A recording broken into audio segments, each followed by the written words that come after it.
What's up, everybody? If you want to join the greatest online Star Wars community, the Fandom Menace, make sure you hit that subscribe button before today's video starts, so you don't miss out on any updates and you're always the first to know when our newest videos go live.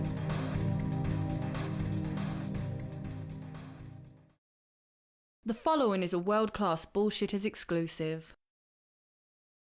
And now, the final chapter in the Star Wars trilogy, Bullshit Edition. When we started this saga, we stated that interest in Star Wars was at an all-time low. It's been over 2 months since we started this series. The biggest pop culture event of the summer Comic-Con has come and gone, and that statement still stands. Star Wars is so low on my list of things to talk about that even I forgot about making this video. As of this recording, we're 145 days out from release of Star Wars Episode 9, The Rise of Skywalker, and no one, including myself, cares.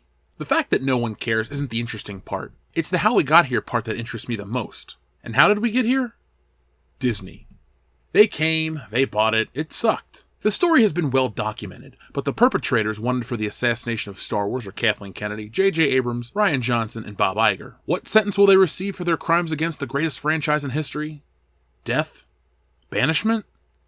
Nah, probably raises. That's how Hollywood works. If you can tell, it's really hard for me to talk about this film. I'm feeling pop culture burnout. It's not because I do this every day. I love making videos. It's because pop culture, and geek culture in general, are a chore to watch. It's just one big, never-ending cycle of crap. They take something good, change it for modern audiences, and when that doesn't work, they get nasty. The media hype for Star Wars Episode 9 is slowly starting up, and I'm mentally preparing for think pieces, telling us how brave and important Naomi Yaki's character will be, or why Rey is better than Luke Skywalker. I may puke from reading the inevitable garbage from the access media. Thankfully, there's YouTube. For today's video, I'm going to look at Red Letter Media's newest Star Wars video, where they speculate what The Rise of Skywalker will be about. I highly recommend you watch the Red Letter Media video after this one, but for now, I'm going to reference the Bounding Into Comics article to give you some context. Star Wars The Rise of Skywalker theory predicts horrible time travel story. A recent Star Wars The Rise of Skywalker theory from Mike Stacklasa of Red Letter Media predicts the film will feature a horrible time travel story.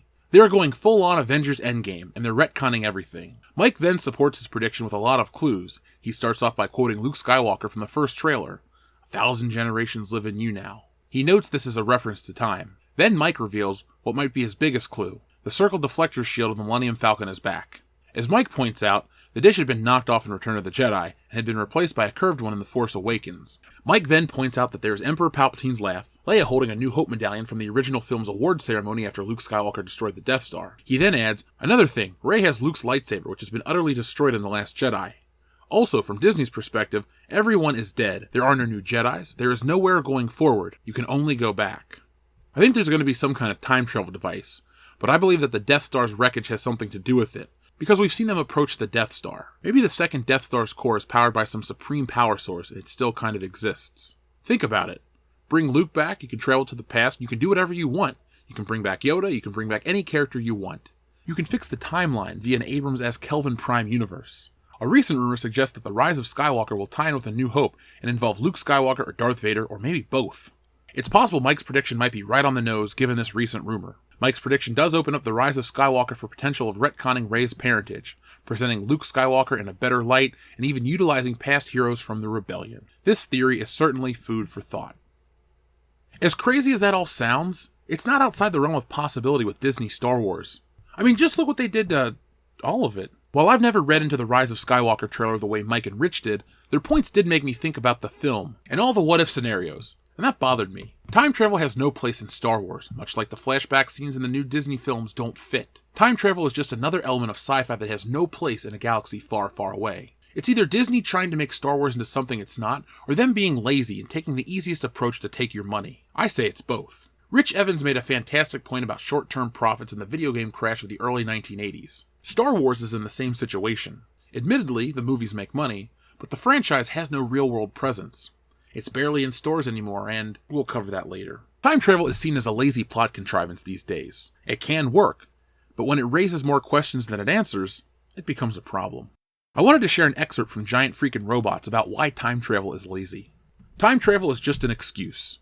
Time travel used to be the most surefire of science fiction premises. It gave us brilliant movies like Back to the Future, The Terminator, and Star Trek IV: The Voyage Home. Things started going south when Hollywood noticed how much money time travel movies were making and wrongly assumed it was because of time travel, not great writing and directing. So they began working to insert time travel into all manners of ill-fitting vehicles. But that's not really what killed it. Things really went wrong when time travel stopped being an actual premise and became more of an excuse. At some point, Hollywood had overused time travel so much that audiences become accustomed to it. So accustomed to it, in fact, that they begin to accept it shoehorned in just about anywhere. These days, time travel isn't actually used so much as an exciting science fiction premise, but as an excuse for Hollywood to remake movies and a way to cash in on their name recognition.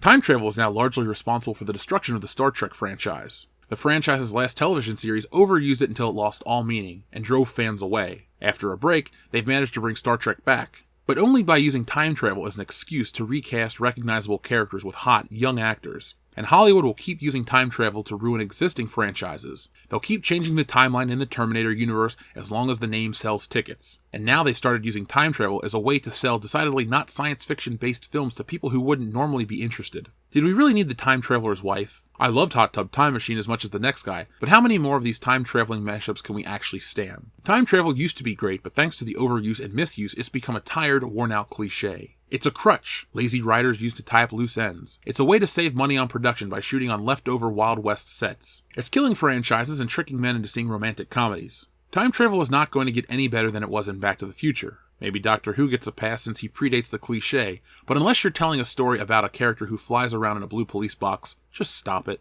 Time travel has become an excuse, not a premise. Enough.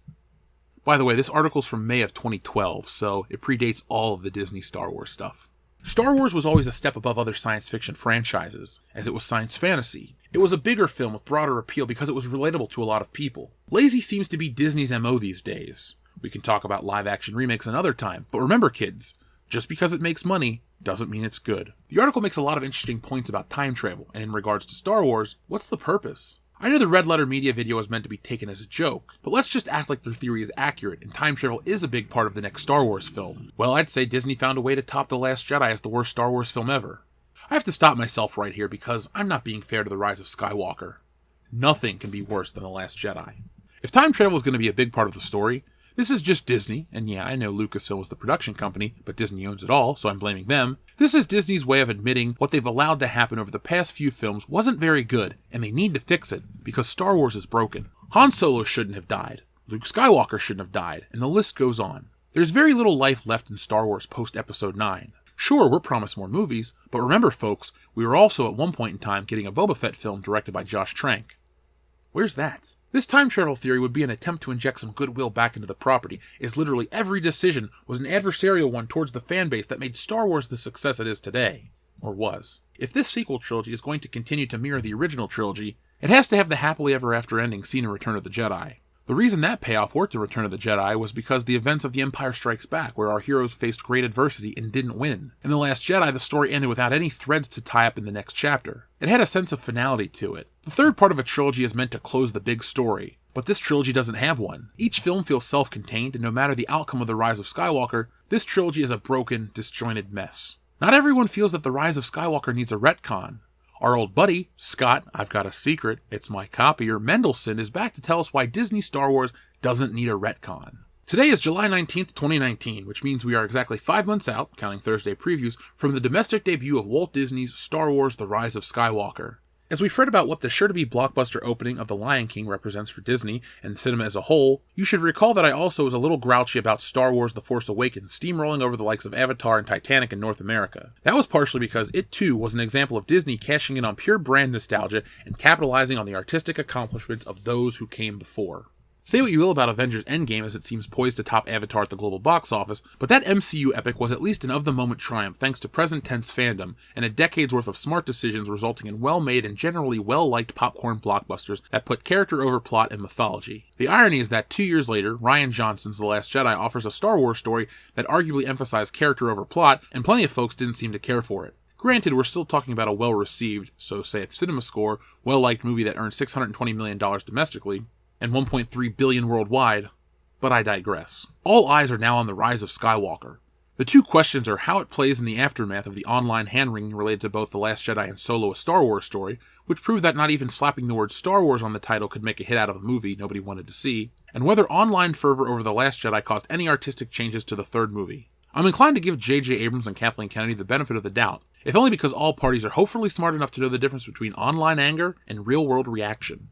Will it rise 20% from the sequel, as did Return of the Jedi and Revenge of the Sith, or will it play like Jurassic Park 3 and be comparatively ignored overseas by audiences who never obsessed over Star Wars to the extent we did? But for now, I wanted to take a moment to discuss something that should have been obvious in relation to The Last Jedi's biggest reveal. Yes, I'm talking about the notion that Rey's parents aren't famous or important, but rather nobodies who sold her into slavery before dying a sad pauper's death. For the record, it wasn't Disney or even J.J. Abrams who convinced the internet at large that Rey, Daisy Ridley, had some grandly important heritage. That was the internet being the internet, spending 2 years obsessing over alleged clues and fan theories that argued that she wasn't the daughter of Luke Skywalker, or Ben Kenobi, or Jar Jar Binks' grandkid. The internet has turned what used to be playground or lunch table chatter into monetizable online content. Fan theories are hoisted up as if they are valid artistic scholarship, and the movies are then criticized for not aligning with them. Sorry folks, Steve Rogers and Bucky Barnes were never going to be a couple. And if Elsa is getting a girlfriend in Frozen 2, it'll be because the filmmakers made an artistic choice, one which will make Frozen subtext into text, not because they listened to the internet. And if you actually paid attention to the Star Wars movies, both the original trilogy and the way in which The Last Jedi, to a lesser extent, and The Force Awakens tinkered with the mythology, you'd know that The Last Jedi's grumpy Luke Skywalker was the only logical choice, and that making Rey's parents into nobodies made most sense for her character's arc.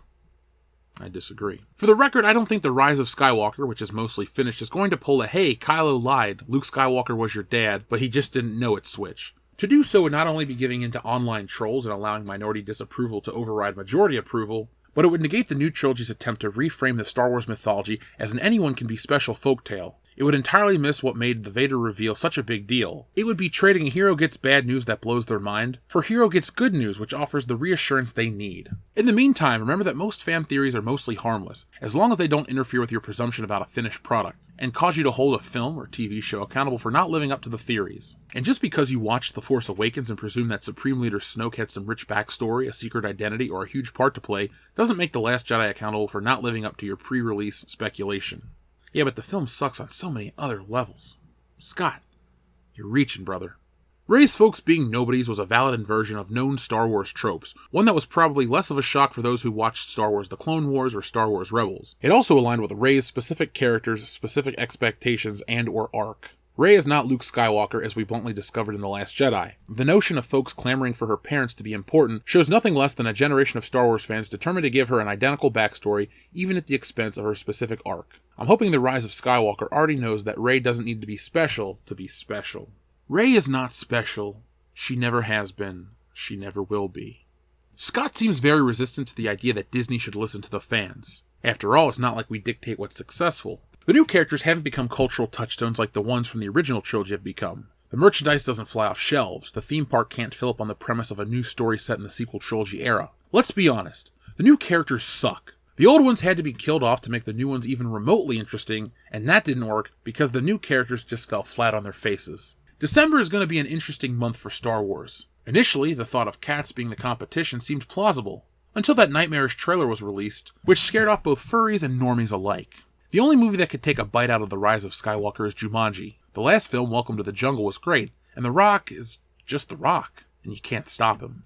If you find this video and need someone to tell you how to feel about The Rise of Skywalker, you're in luck. Our pal Kevin Smith is back to his old, blubbering ways. Kevin Smith was told the last shot of Episode 9 will melt your mind.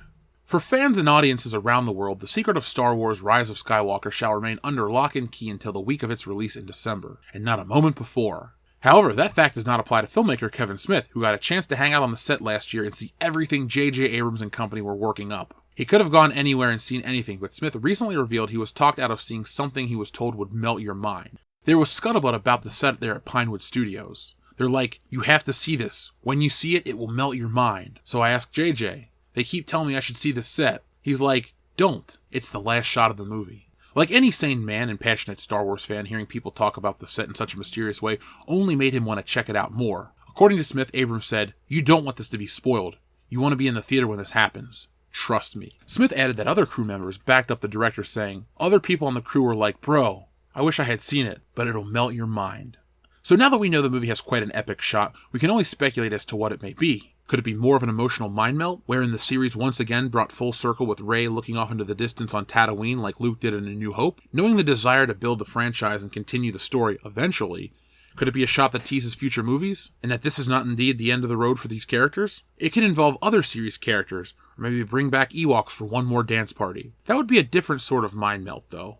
Based on this article, I'm starting to feel that Red Letter Media wasn't far off in their predictions as one would assume. We know the final scene was filmed on a stage at Pinewood, which is the obvious statement being obvious. But why would it blow Kevin Smith's mind? If it was something completely new, he would have no frame of reference. But if it was something from the original trilogy that resonates with him, that would make the mind-melting comment accurate. And how do you get back to an original trilogy set?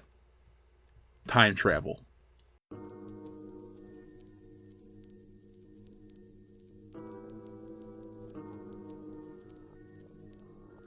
So that's it for today, folks. Star Wars: The Rise of Skywalker. Yay. So you can tell we're getting closer to the film because all these articles are starting to pop up. Little tidbits here and there, theories, speculation. How do you feel about fan theories and speculation? I'm not really a big fan of them. I don't buy into them, especially when it comes to James Bond. But I have videos on that topic, so I'll spare you the long James Bond diatribe. But I've seen more articles out there too discussing how it's going to go back to A New Hope and this and that. And all I'm going to say is, if they really time travel back to the original Star Wars movie, well, they've truly lost it. What blows J.J. Abrams' mind and what blows fans' minds are two separate things. I don't want to see this happen. I just don't think there's any good to come from a Star Wars time travel film. But I could be wrong. Probably I'm not, but anything's possible. So I want to know what you guys think about the plot contrivance of time travel. Are you a fan? Do you dislike it? Do you agree that Back to the Future is the best time travel movie? And if you don't, why is it Back to the Future 2? So folks, I want to thank everybody for watching today's video. Make sure you're subscribed to the channel and go back and check out parts 1 and 2 of the Star Wars Trilogy Bullshit Edition. Like I said, it's been about 2 months, but Star Wars it hasn't been hot in the last 2 months. We had a video come out about the science of the Last Jedi haters, quotations, and people just seem to be fed up with the Last Jedi in general. So, will The Rise of Skywalker have the same adverse effect on the fandom? Well, find out in about 5 months. So folks, if you enjoyed this video, make sure you give it a thumbs up and share it all over social media. If you're a super fan of this channel, well, get involved with our community. We're on Facebook, we're on Twitter, we're everywhere social media is. And if you really want more of us, which why wouldn't you, because you have great taste for watching this video, join our Patreon page. $1 a month goes a long way, but $5, which is only 17 cents a day, goes even further. And the higher you go up, the more perks you get. For example, $5 tier this week is going to get a Stranger Things roundtable discussion. $1, you get the After Hours podcast, and $10 is our new video tier. So if you want to watch us at Star Wars Celebration, or hang out with Anna, that Star Wars girl, and Jesse Milestone of Mindless Entertainment, well, make sure you're there for next month's $10 video tier. It's about 90 minutes long, and it's a lot of fun. So folks, I gotta go. I gotta get out of here. But as always, thank you for watching, and be excellent to each other.